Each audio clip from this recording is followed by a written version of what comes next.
اعوذ باللہ من الشیطان الرجیم بسم اللہ الرحمن الرحیم یا ایھا الذین آمنوا ان جاءکم فاسق بنبأ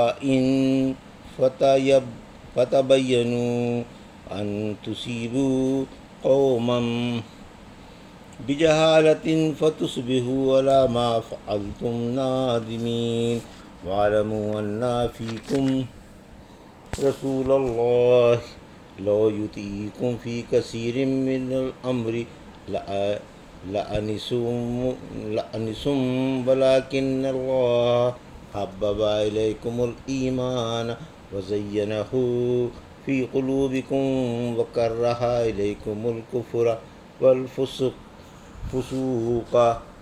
والعصیان اولئک هم الراشدون فضلا من اللہ ونعمۃ واللہ علیم حکیم۔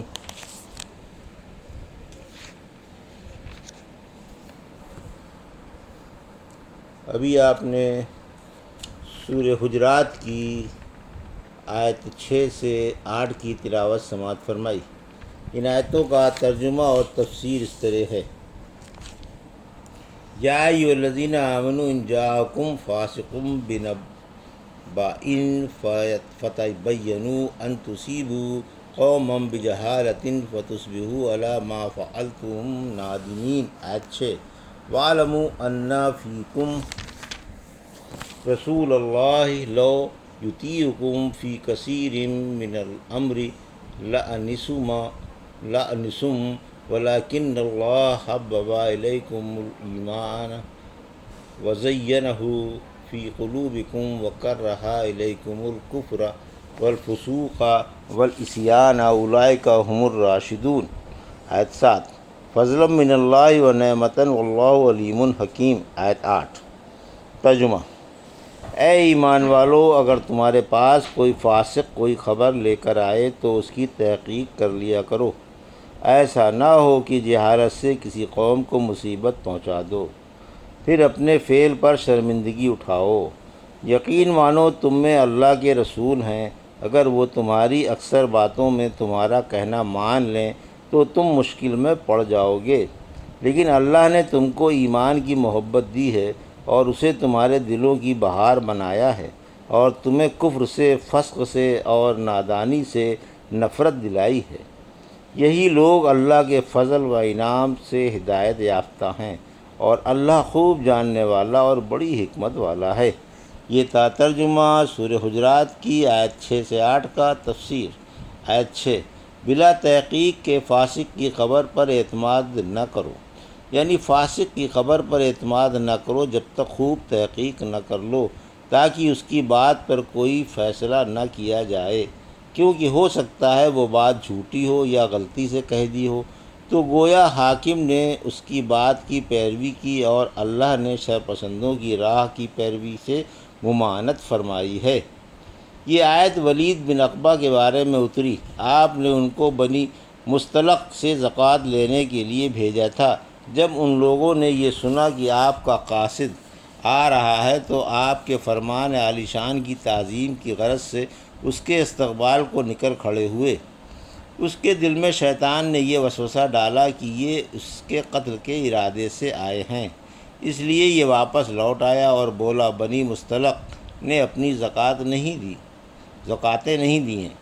یہ سن کر آپ کو اور مسلمانوں کو غصہ آیا۔ جب ان لوگوں کو ولید کے لوٹ جانے کی خبر لگی تو وہ آئے۔ آپ ظہر کی نماز پڑھ چکے تھے۔ یہ حضرات سب کے سب آپ کے سامنے صف باندھ کر کھڑے ہو کر کہنے لگے، ہم اللہ کے غصے سے اور اس کے رسول کے غصے سے اللہ کی پناہ مانگتے ہیں۔ آپ نے ہمارے پاس ایک موصل یعنی تحصیلدار بھیجا تھا، اس کے آنے کی خبر سن کر ہمیں مسرت ہوئی اور ہماری آنکھیں ٹھنڈی ہوئیں۔ پھر وہ راستے سے ہی واپس آ گیا۔ ہمیں ڈر ہوا کہیں اللہ اور اس کے رسول ناراض نہ ہو گئے ہوں۔ یہ لوگ برابر آپ سے بات کرتے رہے جب تک بلال نے عصر کی اذان نہ دے دی۔ اس پر یہ آیت نازل ہوئی۔ رحمت عالم صلی اللہ علیہ وسلم کے احترام و تابعداری کا حکم۔ آیت 7 اور 8: یعنی ان کی عظمت بجا لاؤ، ان کی توقیر کرو، ان سے ادب سیکھو اور ان کے حکم کی تابعداری کرو۔ کیونکہ وہ تم سے زیادہ تمہاری مصلحتوں کو جانتے ہیں اور تم سے زیادہ مہربان و شفیق ہیں۔ تمہارے بارے میں آپ کی رائے تمہارے رائیوں سے زیادہ قیمتی ہے۔ سورہ احزاب کی آیت 6 میں فرمایا، رحمت عالم صلی اللہ علیہ وسلم مسلمانوں سے خود ان کی جانوں سے بھی زیادہ تعلق رکھتے ہیں۔ پھر فرمایا کہ مسلمانوں کی رائے اپنی مصلحتوں کو نہیں پا سکتی۔ اگر نبی صلی اللہ علیہ وسلم اکثر باتوں میں تمہاری باتیں مان لیں تو تم بڑی مشکل میں پڑ جاؤ گے اور تمہارا ہی نقصان ہوگا۔ یعنی آپ کا تمہاری باتوں کو مان لینا تمہاری مشکلات کا پیش خیمہ ہے۔ سورہ مومنون کی آیت 71 میں فرمایا، اگر اللہ ان کی خواہشوں کی پیروی کرے تو آسمان و زمین اور ان کے درمیانی چیزوں میں گڑبڑ پیدا ہو جائے۔ پھر فرمایا، لیکن اللہ نے تمہیں ایمان کی محبت دے کر ایمان کو تمہارے دلوں کی بہار بنا دیا ہے۔ ایمان و اسلام میں فرق۔ رحمت عالم صلی اللہ علیہ وسلم نے فرمایا، اسلام ظاہر ہے اور ایمان دل میں ہے۔ پھر آپ نے 3 بار سینے کی طرف اشارہ کر کے فرمایا، پرہیزگاری یہاں ہے، پرہیزگاری یہاں ہے، پرہیزگاری یہاں ہے۔ پھر فرمایا کہ اللہ نے تم کو کفر و فسق اور بڑے بڑے گناہوں سے بیزار کر دیا، تمہارے دلوں میں ان کی طرف سے نفرت پیدا کر دی، تم انہیں برا سمجھنے لگے اور آہستہ آہستہ تم پر اپنی نعمت کی تکمیل فرما دی۔ پھر فرمایا کہ جن باتوں میں یہ باتیں پائی جاتی ہیں وہی راہ یافتہ ہیں اور اللہ نے انہیں ہدایت و بھلائی دے رکھی ہے۔ رحمت عالم صلی اللہ علیہ وسلم نے فرمایا، جس کو نیکی سے مسرت اور برائی سے ملال ہو وہ ایمان والا ہے۔ پھر فرمایا کہ یہ اللہ کا فضل اور اس کی نعمت ہے، یعنی یہ انعام جو اس نے تم کو دیا ہے اس کا فضل و کرم اور اس کی نعمت عظمہ ہے۔ اللہ خوب جانتا ہے کہ کون ہدایت کا مستحق ہے اور کون نہیں۔